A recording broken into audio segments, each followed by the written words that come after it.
If I had the willpower to wake up at 5 in the morning to go for my Boston Marathon training, even though my bed is warm and comfy, I don't have to look for motivation. I don't have to look for confidence. I have the systems in place to make sure that that action happens.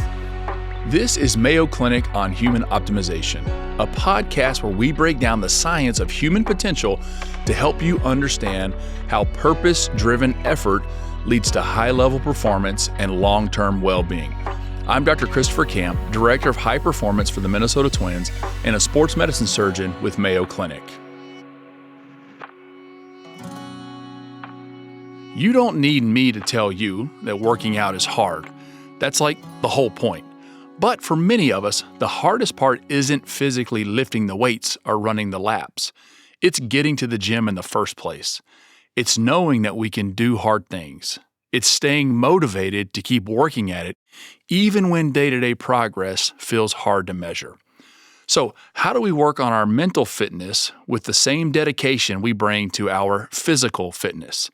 This episode, we're joined by Dr. Jonathan Jenkins, a clinical and sports psychologist at Massachusetts General Hospital.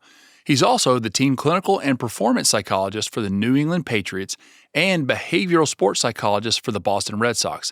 He's the author of the book Mentality Wins, the athlete's playbook for thriving in sport and life. The three big questions that we have for Dr. Jenkins are, number one, what is the mental game of fitness, and why is it just as important as physical training?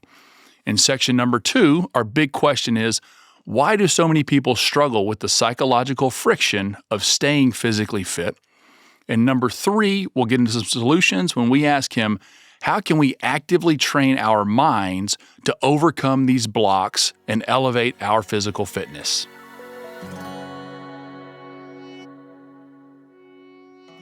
JJ, welcome so much to the podcast, and thank you for joining us today. Thanks for having me. Ready to rock.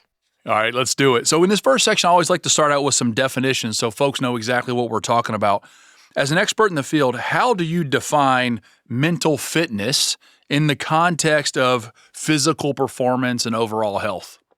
Well, there's two kind of ways that I define it. One is mental fitness, which is similar to physical fitness. So what's your brain's firepower? How can we keep the brain healthy? Can we keep it agile? Can we do things and set up strategies so that we reduce careless errors and so that we improve our memory, we improve our coordination? So how the brain functions. The other way that I think about it is this idea of mental fitness. What are we doing to encourage physical fitness? How can we leverage our cognitive skills, our emotional wellness to make us feel more comfortable being active and engaging in our environment? And do you feel like both of those things can be improved? Totally.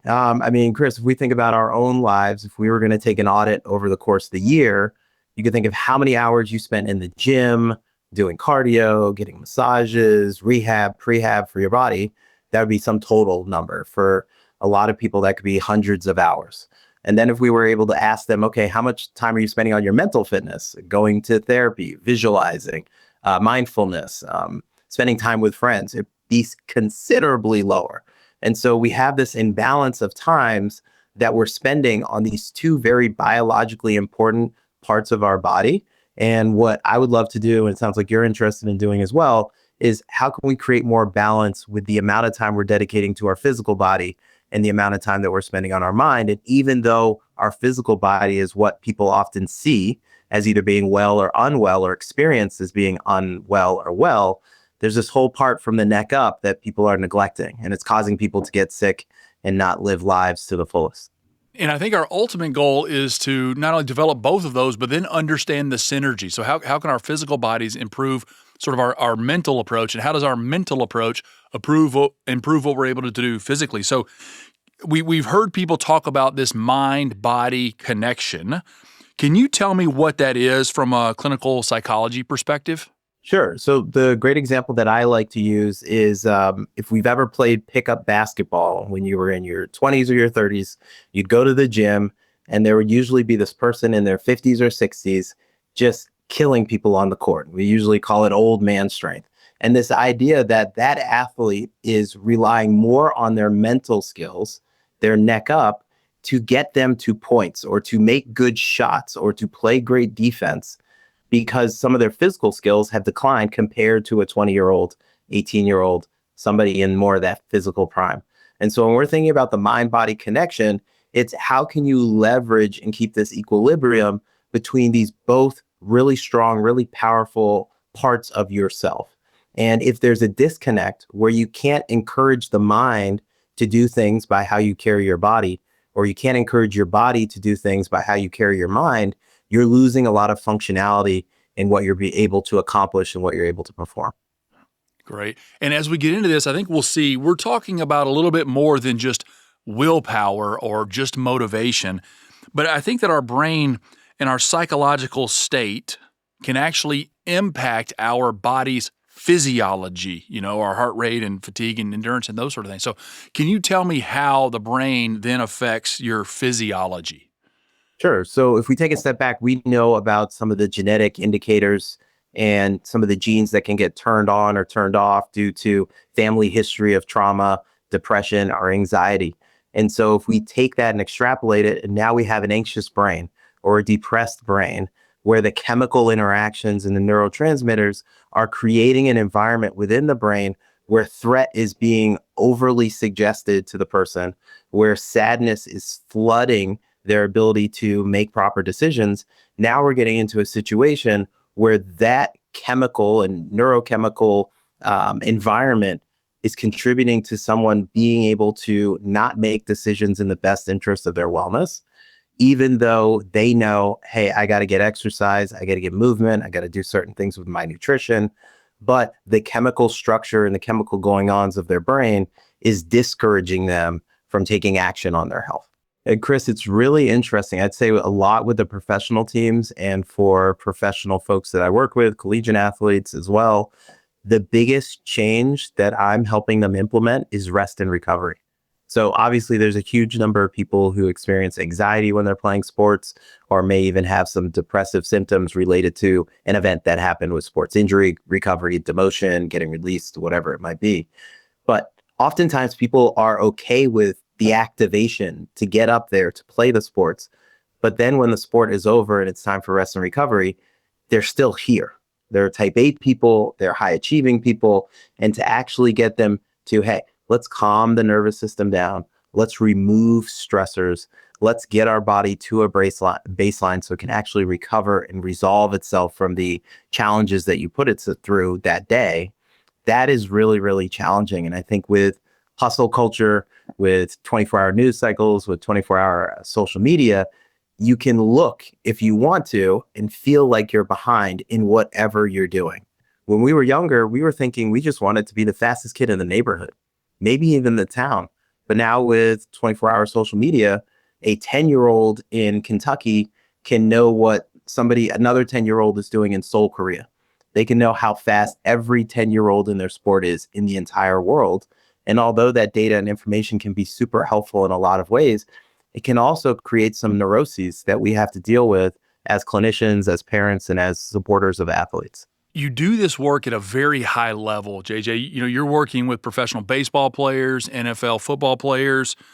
Nobody is paying me to play sports right now, but I want to know, does this apply to me? So is this something just for the elite athletes, or are these benefits really applicable to everybody, no matter their athletic aptitude? It's applicable to everybody. I know it may be hard to believe that Chris and I are older and in our 40s. But even as people who went professional in something else, we have this obligation and this opportunity to really put quality back into our lives. So I'm 42. I'll disclose my age. Chris can decide what he would like to do. I realize now that I have this opportunity to put quality into the years that I have left. If I'm banking on quantity, I could be doing something that could be setting myself up for failure, because I don't know how many days, years, months, decades I have left. But if I focus on the quality of these relationships, the quality of my moments, the quality of my interactions with friends and strangers, I can really set myself up to fully live my life. And when we think about exercise, exercise is an investment in the quality of life that you're going to have, both in that moment and moving forward. But when we think about professional athletes, one of the biggest things that we do is focus on life outside of sport. So when you think about that, if life in sport is chaotic and life outside of sport is chaotic, then there's no refuge. So we want athletes to be athletes and a parent, athletes and an artist, athletes and a comedian, athletes and a cook, and somebody who is a foodie. So being able to cultivate interests outside of sports allows us to diversify our attention and our expectations, similar to stocks and investment. If I put all my money into one stock, that stock better hit, because if we lose it, I'm going to be heartbroken. But if I diversify my stocks or that investment into 5 or 10 or 15 stocks, if one goes up, great. I feel that advancement and I feel that benefit and that profit. But if one goes down, I still have 4 other or 9 other to support it. And so the same really applies to these professional athletes, and helping them find ways to juggle familial responsibilities, interests and hobbies that they had before they became a professional, and also just getting them acculturated in the communities that they live so they can feel comfortable being a citizen or a community member in Boston or New York City or San Diego. One of the biggest things that they struggle with is having to live their lives in public. And so I have the benefit of being a stranger to 99.9% of the people that live in the greater Boston area. But when you're 6'7" and you play in the Super Bowl or you hit the game-winning double in the World Series, you're not a stranger anymore. You're very, very public. And so some of those public moments that we wish were private get amplified, and it can cause a tremendous amount of stress for people. That's very well said. And I'll tell you, JJ, I'm also 42, and I know you and I have talked about this before. We're both a couple of washed up, former college athletes that are now just trying to stay in the game. And this concept of quality is so appealing to me. I'm not trying to set world records. I'm not trying to win trophies right now, but I'm trying to stay in the game. And I want to live my life to its fullest now and long term. When we talk about this concept of mental fitness and our psychological approach to working out, how do you measure or assess somebody's baseline level of mental fitness when it comes to their physical performance? First of all, you got to treat everybody as an N of 1, right? So if I'm trying to compare the mental fitness of somebody who is working 2 jobs and has fur babies at home and can't really dedicate a ton of time to exercise versus Jason Tatum, LeBron James, whose whole life is designed and oriented around maximizing their physical, mental, and emotional health, that would be an unfair errand for that person. And so really diving into doing some motivational interviewing with them about, hey, what do you want to accomplish? What's your goal? What's your why? What are the barriers to accomplishing your goal and your why? And what are the influences that are contributing to getting stuck when you get started or not getting started at all? And so really taking almost like a qualitative approach to it. And then just my personality is I want to celebrate every little milestone. You went to the gym. That's fantastic. You picked up weight. That's fantastic. And creating some energy and enthusiasm and some community around what they're doing so that they can then feel like it's not just them in the gym. They might be the ones lifting the weights or going for the run or doing the yoga or doing the rehab and the prehab. But there's whole communities of people who are not in there, not by them, that are completely excited and enthusiastic about the work they're putting in.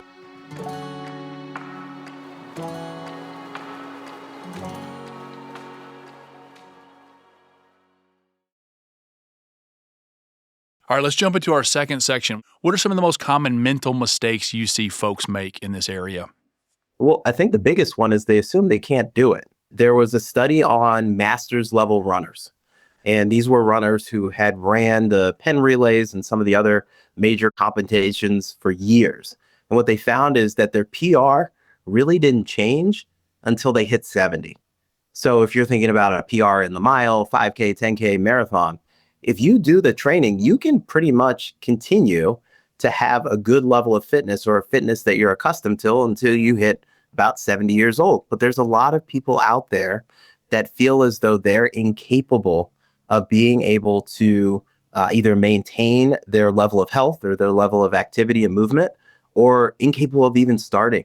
And so I think that barrier for entry and the amount of kinetic energy that people feel like it's going to take to actually get in the gym, to pick up the weights, to start walking, to start doing yoga, really discourages a lot of people from being able to see and experience the benefits on the other side of that fear of getting started. And I think a lot of what you're talking about here is self-efficacy, and it is your belief in your ability to do something or accomplish something. And I think that really is sort of foundational to all of this. But oftentimes we don't recognize that self-efficacy because maybe our goal's too lofty, or we're relying on the wrong mechanisms, the wrong motivations, which I know you'll help us sort through. One of the things I think we also struggle with sometimes are sort of core beliefs about our bodies, and we sort of put these limits on ourselves. So what are some of the negative things that you see people tell themselves about themselves that actually affect how they perform in the gym? Well, one of the negative things we see is kind of gender based with female athletes and women who participate in sports, particularly in the college level. There's this drive to be a really good athlete, but also stay within the, for lack of a better term, like the aesthetic guardrails that society puts on them. And so some athletes that I work with might struggle with, hey, I know I could start lifting more and I could get stronger, but I'm afraid that it's going to cause me to be too bulky. And so on the field, it will be this benefit, but off the field, society is telling me that this could actually be to my detriment socially. And so how do I navigate those two poles for my experience in life and, as a collegiate athlete? And then we talk about aging. I was at a conference recently, and a lot of the focus, rightly so, was on youth athletics. And one of the things that I thought about was like, okay, what about geriatric athletes? What about athletes in their 40s and 50s and 60s? So we get to celebrate youth and sports and see that connection between the two from watching these professional athletes. But then in our own lives as 42-year-olds, we don't get to see role models out in public doing some of the things that we want to do and using their bodies in the way that we're trying to use our bodies too. So the role modeling that stops once you hit a certain age has been a challenge that I've experienced, and trying to seek out role models in their 40s who are juggling jobs and other parenting and other responsibilities while also maybe being elite athletes, but being even weekend warrior athletes. That's something that I've been looking for. And I know that's contributed to a lot of people having negative views about their bodies or negative views about what they're potentially able to accomplish. My hope is that some of the evidence that's coming out that's showing that we can remain active and athletic into our later years, or for women that are worried about, too much muscle, like showing the actual health benefits and value of being strong and having the muscle they need. I'm really hoping that some of that evidence will help us change the narrative in those directions. So I'd really encourage folks, try to follow the evidence where you can. And we're learning so much more about this and figuring out what actually is healthy and how maybe that doesn't always align with historical aesthetic norms or expectations, but I think that we can defy those. And we have good reason and evidence as to why. Why is it that motivation seems to consistently fail us every time we try to establish a new physical fitness routine? I think one of the biggest lies that we've told people is that they need to have confidence and they need to be motivated. There have been a lot of times that I've done a lot of great things, and Chris, I'm sure you can relate to this too, where I was shaking in my boots. I was so scared. I was so nervous. I was so uncomfortable. But when the lights came on or when the whistle blew, I was in that zone and I got it done. And so this idea that a lot of people have said, this is not my idea at all, but this idea that instead of confidence and motivation, we need to develop willpower and systems. If I have the willpower to wake up at 5 a.m. to go for my Boston Marathon training, even though my bed is warm and comfy, I don't have to look for motivation. I don't have to look for confidence. I have the systems in place to make sure that that action happens. And then I have the willpower to pull myself up from moments or days or workouts where I'm less motivated. Because there are going to be a lot of days where I'm just fired up to get to the gym, or I'm fired up to go for my training run. I don't have to worry about confidence and motivation then, but willpower and systems and strategies help me for the days where instead of getting invested in 100% of my workout, maybe I put a 60% workout or effort in there. And now I've wasted all this time and energy that I partitioned for my workout. Instead, if I had the willpower and the systems, I'm getting as close to that 100 as many times as possible, which is going to make it so that when the Marathon Monday pops up or some other event, I'm at peak performance and I'm confident in my performance. Another struggle for us is that we live in a world of instant gratification. I want it all and I want it right now. So, how has that desire for instant gratification influenced our expectations around physical performance and physical fitness? Yeah, it's been tough because physical performance and physical fitness is something that is so well built by drops in a bucket. And so being able to have a person or a mindset that says, I'm invested in this process, I'm excited about my growth when they're in the gym, but then when they're out of the gym, they can get exposed to social media and see people who have an abundance of resources that they don't have. They may have abundance of chemical support that they don't have, flaunting their results. It can make it really, really challenging. And if the general population had an understanding when we think of professional sports, just how much time these folks are spending on their physical body and how much support they get to be able to lift so much and run so often, they would understand that it would be impossible for a lot of us who are trying to do multiple things very well in our lives to be able to approach the level of physical fitness and goal setting that these professional athletes have. And so what I often say about myself and what I say to my clients is you want to be the best version of you that you possibly can be given the circumstances in your life. When I was in my 20s, I just had to worry about myself. I could be selfish. I could go to the gym at any hour of the night. I could go for a run for 2 or 3 hours. Now my priorities are different. I'm partnered. We have a son. I have professional obligations. My parents are in their 80s. So I have to find ways to take care of all these really, really important things in my life while also investing in me as well.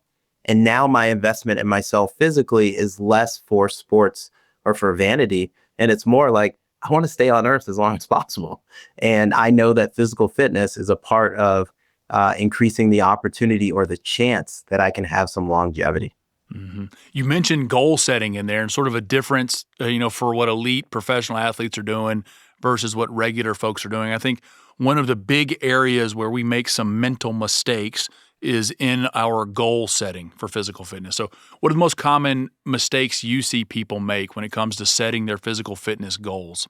I think the first one is one that I kind of just mentioned, but I won't name any names of places that do this, but training too much like a professional athlete, right? So there are certain gyms and certain places where you get rewarded for spending as much time in your max heart rate as possible. You get rewarded and celebrated socially or even on an actual scoreboard for almost throwing up or throwing up. If I'm a 45-year-old who's mainly spending his days, I'm 42-year-old. I don't know why I said I was 45. If I'm 42-year-old who's mainly spending his days doing therapy and chasing my son around, there's no reason for me to spend the majority of my exercises with my heart rate blasting into the 90th percentile or 90% of my max heart rate. There's no reason for it. At whatever age you are, you should be training in the way in which you are going to perform. So if I'm a boxer in my 20s and I'm doing 3 2-minute rounds with 1 minute rest in between, I probably need to do a lot of high heart rate training because I'm training for that event. But if I'm a 50-year-old, if I'm a 60-year-old, why would I need to be maxing and stressing my heart out, even though it's positive stress, even if it's enjoyable stress? But why would I need to be putting that much stress on my body if that's not something that I'm doing regularly and need to train my body for? What instead I need to train my body for at 40, 50, or 60, depending on what your goals are, could be I want to lower my heart rate. I want my heart rate to beat more efficiently. I need it to be efficient when I'm at a steady state, a low state. How is my heart rate performing when it's 75% of max or 60% of max? On the same thing when it comes to lifting. How much do I need to lift? Which parts of my skeletal muscular system need to be strong so I can go through my day so that when I sit for 5 hours, I can actually stand up and my back doesn't hurt? What are the ways in which I need to be agile and fast so that I don't trip and fall, not so that I can go score a touchdown, because I'm not going to be scoring a touchdown at 42. So really being able to, instead of continuing to fantasize about yourself as a professional athlete, being able to say, okay, for me, how do I maximize my quality of life and be as fit as I possibly can be? And what are the challenges and the journeys that I want to go on? And given those challenges, what tools do I need? Or how do I need to adapt my body so I can be healthier and more resilient doing those things? So you see people make the mistake of thinking that they need to train like a professional or train at this level that's way too high for them. How about the flip side of that? Can you go to the opposite and actually set your goals too low for yourself? Have you seen that? I've seen that too. I think people have underestimated their capacity for change and how much they could put into their physical self, right? So I'm one of these people that I've always said, I'm too busy for X, I'm too busy for Y. And then when I did an honest accounting of how much time I'm spending doing certain things, I realized like, oh, I am wasting away about 3 or 4 hours a day doing things that don't serve my commitments or my goals. And so once I was able to chip away some of the wasted time, doom scrolling, or just doing things that were unnecessary, I really found this treasure trove of extra time that I could dedicate towards me, towards my future self, who 5 years from now, 10 years from now will really benefit from me instead of doom scrolling on the internet, taking time to make good nutrition choices, taking time to go for a walk, taking time to go lift or get on the Peloton. And so I've really seen it as an opportunity to invest. And a lot of folks may say, like, I'll do that later when they have the time to do it now and they haven't done the appropriate audit of their time to find where are those nuggets of time. I used to think every time that I lifted, I needed an hour to lift. And so if I only had 45 minutes, I wouldn't go lift. If I only had 30 minutes, I wouldn't go lift. Now my thought has changed where I can say, yeah, I wish I had an hour, but I can still get a really good lift in 45 minutes, because 45 minutes of lifting, guess what, is better than 0 minutes of lifting. Or 30 minutes of exercise when you wanted 45 is still better than zero. And so almost taking a take what you can get approach when you have a busy schedule instead of everything has to be perfect. I need my hour. I need the sun to be out. I need it to be over 65 degrees. Being able to say, this is the day that I was given. I'm going to try to make the most of it. And on this day, I'm going to try to include some physical activity. So like so many things, don't overdo it, don't underdo it, know how to dial it in, do things that will challenge you appropriately, but not so much that you're risking burning out, injury, and having problems and overtraining. It's interesting in life. I think so many of the things that we know are good for us are in reality kind of boring, right? Eat well, get enough sleep, move your body. We know the right answer, but we don't like this as humans. I think we're all drawn to many like flashy, shiny new gimmicks and often bad advice we hear just because it's novel. So why is our brain wired this way to seek this novelty and trying to avoid boredom? Well, I think part of it is due to some of the social media stuff we were talking about earlier. Social media is full of hacks. Here's a hack to lose weight. Here's a hack to increase your bench press. Here's a hack to do a marathon under 4 hours. And so because we're sold this idea that there are hacks and there are shortcuts, we expect things to go quicker than they actually would normally go. And when we engage in and get excited about something boring, the reality is boring is easier for us to be consistent with than something that's flashy, something that takes a lot of time, and something that takes a lot of effort. And the brain and body need boring. They need something that's not going to kick the sympathetic nervous system into a frenzy and get you all excited and cause you to spend all this emotion and all this physical energy. It needs something that's consistent, that's reliable, that's reinforceable, that's doable, and that's easily put into your life's schedule. And so there was a study in, I think it was 1988 or 1998, called The Mundanity of Excellence, where they studied Wisconsin swimmers over the course of a decade. And they found that the best swimmers were the ones that were able to do the simplest things, and they would compound those things over time, practice them religiously, and they were able to do them extremely, extremely well compared to the other swimmers. And that allowed them to be these great Olympic or Olympic bound athletes. Whereas a lot of us think that great athletes do spectacular things or are the ones that hit game winning shots, but those game-winning shots come from them being able to do really simple, really mundane, really boring things. Think about how many shots Jordan would have to hit so that Jordan knew that if there's 5 seconds left on this clock and I get to that spot, I know I can get that shot off. And people don't get excited about that practice. They get excited about the result. But if we're able to get more in that mastery mindset or in that process-oriented mindset, then just the whole process of finding spots on the basketball court where you can get your shot up. Or if you're a tennis player, finding where and what you need to do to be able to get an amazing serve. Those can be the things that we clue into and find novelty in versus finding novelty in switching and transitioning when we find resistance or challenge. I think you hit on one of the greatest ironies of being a human being in the modern times. Every one of us will admit that we are all overstimulated, stressed to the max, running 1,000 miles an hour and things need to slow down. Yet we get frustrated when activities are boring. Yeah. And boring is exactly what we need. And so I think if you can find an area of your life where you can do something that's boring, that's a huge win. Your nervous system needs it. Your ego needs it. Your willpower needs it. Everything needs it. So don't see boring as a negative thing. And one of the easiest tricks that I've seen is just trying to make that switch from saying, I have to go work out to I get to go work out. And just small things like that will completely change sort of how you approach it. And if that can change how you feel about it, then that'll change what you think about it, and that'll change what you do.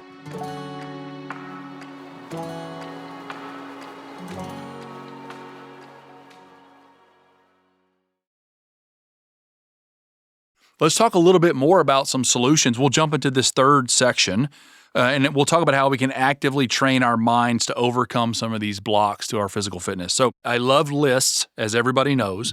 So I'm going to ask you for 3 different lists here, okay? So the first one, we're going to talk about things to help us get started with physical fitness. The second, things to help us keep going with our physical fitness. And the third is how we celebrate progress. So first, can you give us some tips of practical strategies to fix our mindsets to help us get started with physical fitness? So help me get up off the couch and get moving. First, you got to have a reason to do it, right? You can't have people telling you to do it. You can't read articles about how important it is to exercise. You got to find your why. And your why has to be indestructible to anybody else's opinion. If your why is, I want to become a WWE wrestler, or I want to become the person who's able to do a kickflip or whatever, like being able to feel so satisfied and so hungry from that goal and not necessarily worry about other people's opinion about what is driving your reason to execute on this task. That's number one. Number two, we need to get out of the mindset of creating outcome goals. I need to win this competition, or I need to lose 30 pounds, or I need to be able to do X, Y, and Z. Those outcomes are really based on a variety of variables that are within and not within your control. So instead, we really want to base that roadmap of our journey on process goals. So if I want to become the leading scorer in the NHL, one of my process goals would be, how can I start shooting better at the shots that I don't do well? So maybe upper right is my cold spot on a shooting chart. So how do I get better at those upper right-hand shots? How do I get better with my offhand? How do I play better defense to be able to give us better scoring opportunities? There are a variety of things that I can drill down into and get hyper-focused on or excited about, as opposed to the binary, I either was the scoring champ or I wasn't, that we won't even be able to determine until the end of the season. To steal or to borrow something from James Clear, Atomic Habits, make it easy, make it obvious, right? Your life's complicated enough. There's no reason to come up with this overly delicate or overly fragile, overly complicated way of getting the goal done. Really think about, what have other people done when they've been put in my situation, where they've had a similar goal of going from a couch to a 5K or being able to pick up a new sport. See what they did, see if it works for you. And if it does, great. You just saved yourself a ton of time. Now you're invested in the task versus researching or trying to invent strategies to be able to do what you want to do. And then using language that identifies you with whatever you're about to take on. So being able to almost name it to tame it, Dan Siegel type stuff, where you're able to say, when you encounter stress, it's not me who's the problem. This is an adult or a person experiencing a challenge because they're trying to do something difficult. And when you separate and don't personalize yourself from the thing that's struggling or the thing that's bothering you, you're still able to maintain your humanity and be able to see yourself as a human experiencing a human event versus a person who's consumed by this trait that you deem to be undesirable. That's a great list. How about now if we use that and now we start going, now we're doing the workout, how do I stay motivated in it and how do I keep going? What are your tips for that? So one of my favorites is to think about an anchor cue or a mantra. So when I was playing lacrosse, I get super nervous on face-offs because that's when you decide possession. And one of the things that I came up with help from a therapist is this idea of flush it. So whenever there's a bad play, I'd flush it down the toilet. I wouldn't think about it and I'd transition on to the next move. That allowed me to get back into the play quicker, return to my objective and my commitment quicker. So think about it this way. If I didn't do that, it might take me 4 or 5 minutes to get my head back into a place that was productive. Well, if it takes me 4 or 5 minutes, now I'm missing 4 or 5 minutes of the game for me to enjoy, 4 or 5 minutes of the game for me to be productive, 4 or 5 minutes for me to be able to make a great play and contribute to my team. So anchor phrases or anchor items can be super helpful. The next are the 3 R's. So recognize, reset, and respond. So recognizing that you're falling off on your goals. What is the symptom or the sign that that's happening? Reset. So bring yourself back to where you want to be. If the car goes off the road, bring it back onto the road.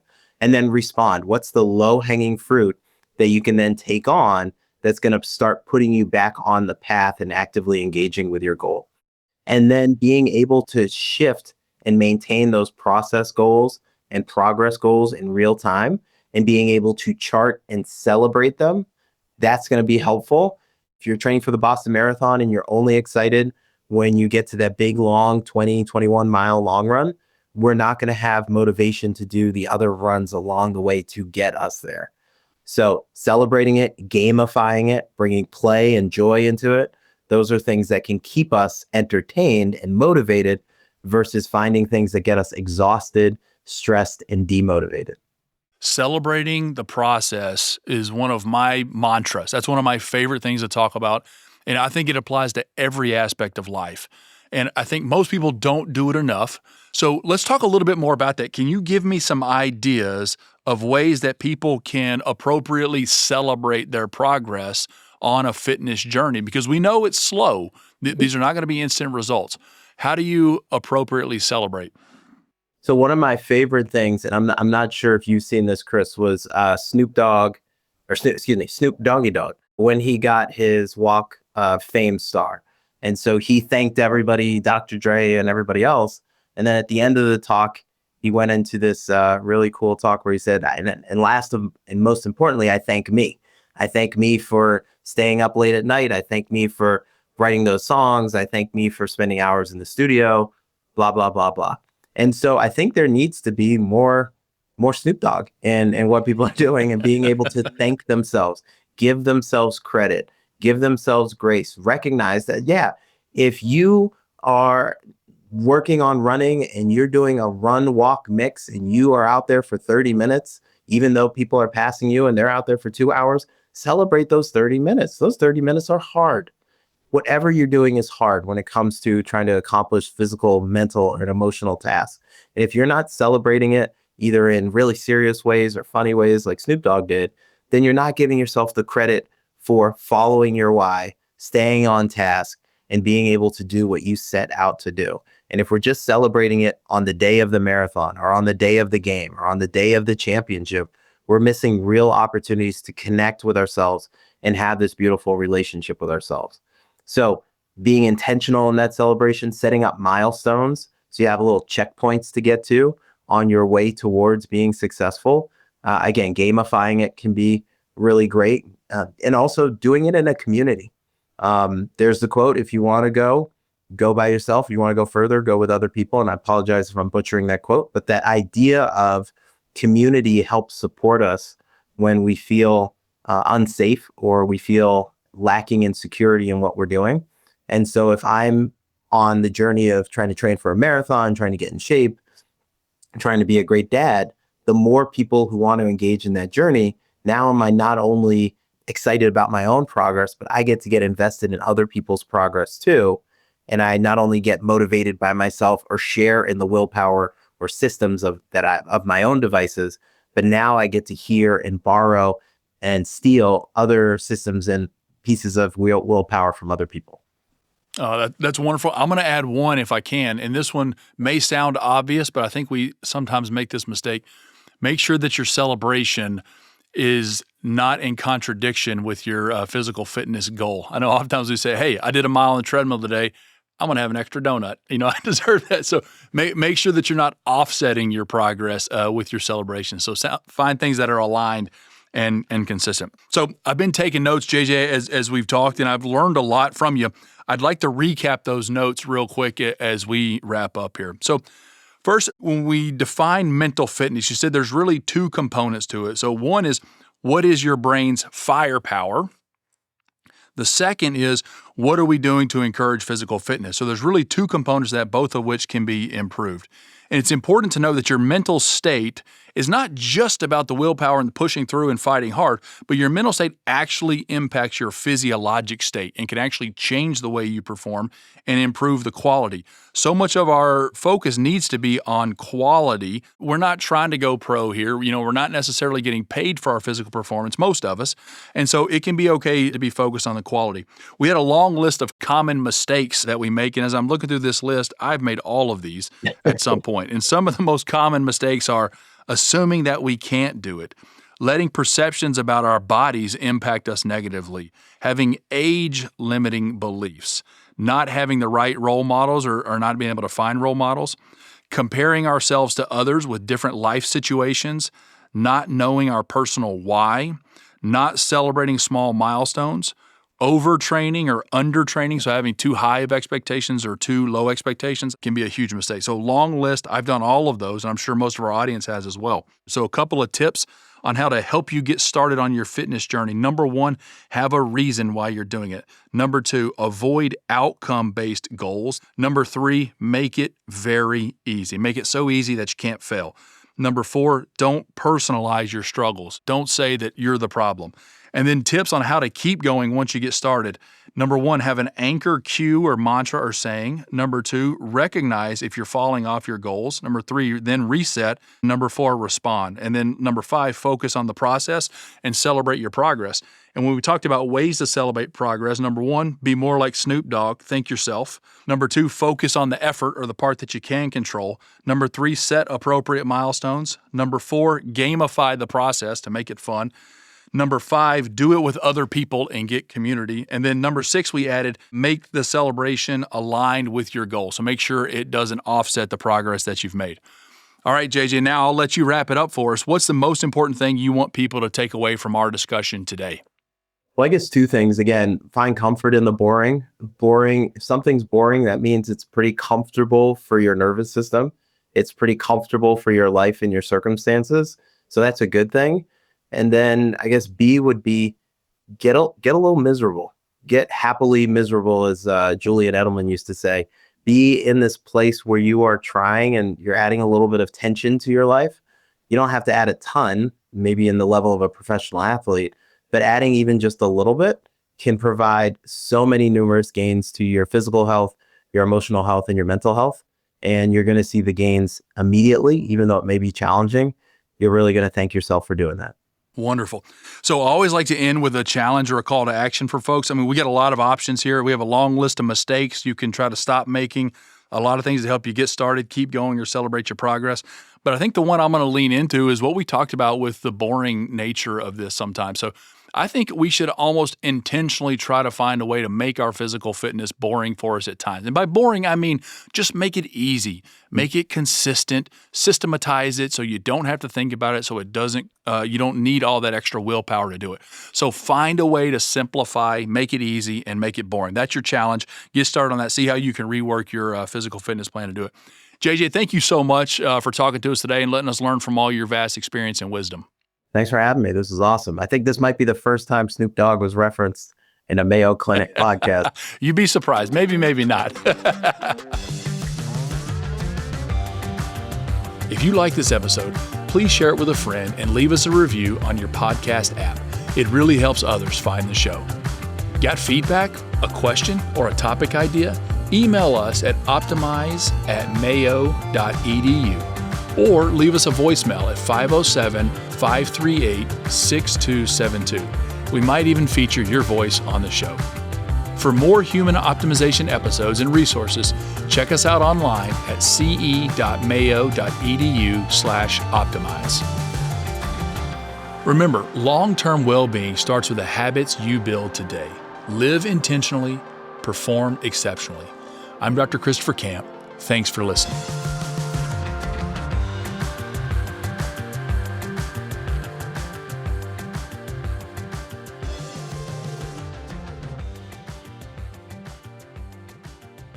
This podcast is for informational purposes only and should not be relied upon as medical or legal advice.